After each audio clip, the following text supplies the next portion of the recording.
निकाय चुनाव संदर्भ में 27 दिसंबर को माननीय उच्च न्यायालय के आदेश के संदर्भ में 28 दिसंबर को पिछड़ा वर्ग आयोग का गठन किया गया था। कल उस आयोग ने रिपोर्ट मुख्यमंत्री के समक्ष प्रस्तुत कर दी थी। इस संबंध में सुप्रीम कोर्ट में सुनवाई की तारीख 11 अप्रैल को नियत की गई है। इस रिपोर्ट को सुप्रीम कोर्ट में हम उससे पहले प्रस्तुत कर देंगे। इस पूरे मामले पर कैबिनेट मंत्री ए.के. शर्मा से खास बातचीत हमारे ब्यूरो चीफ शिवकृपाल मिश्रा ने की है। नगर निकाय के चुनाव को लेकर बहुत दिनों से ऊहापोह की स्थिति बनी हुई थी, जिसमें आयोग की रिपोर्ट अंतिम रूप से आ गई और आज कैबिनेट की उस पर मुहर भी लग गई। हम इस समय साथ में हैं नगर विकास मंत्री श्री ए.के. शर्मा जी के साथ। हम जानना चाहेंगे इनसे कि अब जो कैबिनेट ने मुहर लगा दी है, अंतिम रूप से अब सरकार आगे इस चुनाव को कैसे और कब कराएगी। माननीय सर्वोच्च न्यायालय के आदेश के क्रम में हमारे जो समर्पित आयोग बनाया गया था उसने अपनी रिपोर्ट दे दी है। आपके संज्ञान में होगा कि दिसंबर में 5 दिसंबर को हम लोगों ने अनंतिम अधिसूचना जारी की थी। उसके समक्ष हाई कोर्ट में याचिकाएं हुई और फिर हाई कोर्ट ने ऐसे एक आयोग के गठन का आदेश दिया था।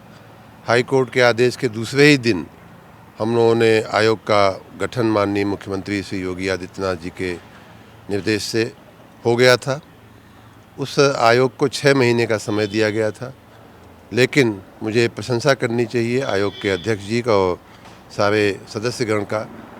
मैं धन्यवाद करता हूं कि उन्होंने आधे से भी कम समय में, 3 महीने से भी कम समय में उन्होंने ये रिपोर्ट दे दिया है और कल माननीय मुख्यमंत्री जी को उन्होंने प्रस्तुत किया।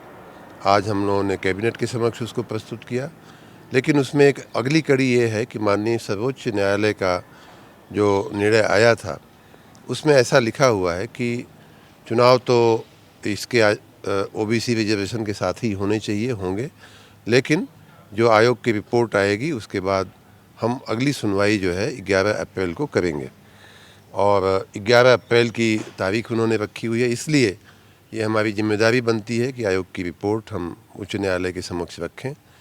कल परसों में हमारे आयोग की रिपोर्ट माननीय सुप्रीम कोर्ट जब खुलेगा। मंत्री जी, आज कैबिनेट में जो प्रस्ताव आए उसमें तकरीबन 22 प्रस्ताव पास हुए। उसमें से एक प्रस्ताव में ऐसा भी आया है कि जहां मऊ की तरफ कुछ एक क्रांतिकारी काम आज हुए हैं, आज प्रस्ताव पास हुए हैं।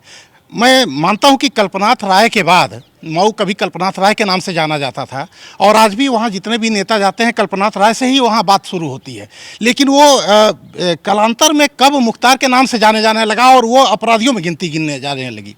लेकिन आज जिस तरह से एक कैबिनेट प्रस्ताव में एक औद्योगिक पार्क की बात आई है, इसके साथ कुछ और भी मऊ में, जैसे चूंकि अब आप आए हैं तो लोगों की एक आशाएं बढ़ गई हैं, और ख़ासकर मऊ में, क्योंकि आप वहां से कहीं ना कहीं आप उसी धरती से आते हैं, तो अब लोगों में एक आशा बढ़ गई है कि मऊ में हो सकता है कि एक कोई दूसरा कल्पनाथ राय आप जैसा आए और मऊ को फिर उस गति में और उस तरफ ले जाए जहां से मऊ जाना जाता था। तो आज जो पास हुआ है इसको लेकर आप कैसे देखते हैं?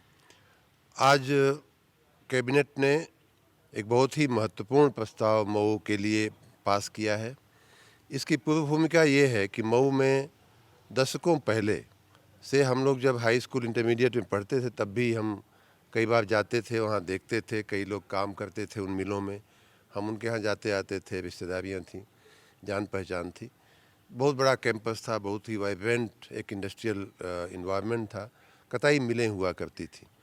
वो कताई मिलें समयांतर में पिछले 25, 30, 40, 30 सालों के अंदर बंद पड़ गई। उनकी मशीनें सब खराब हो गई, उनकी ज़मीन ऐसे ही अनुपयोगी पड़ी हुई थी।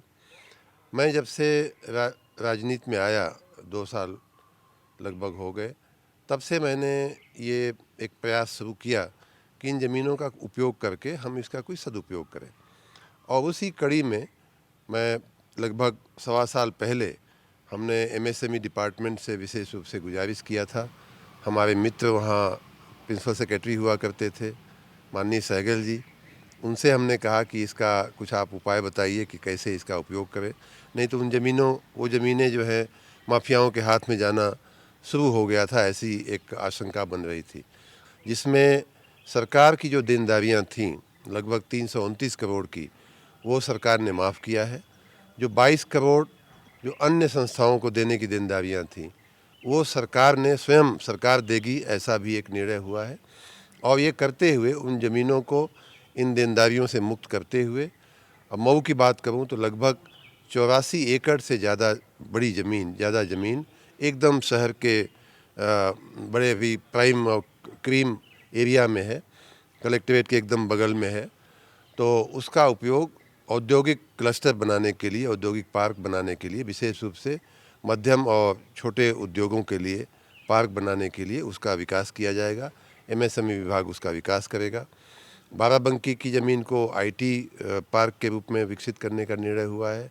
रायबरेली का भी इसी तरह से औद्योगिक पार्क बनाने का निर्णय हुआ है।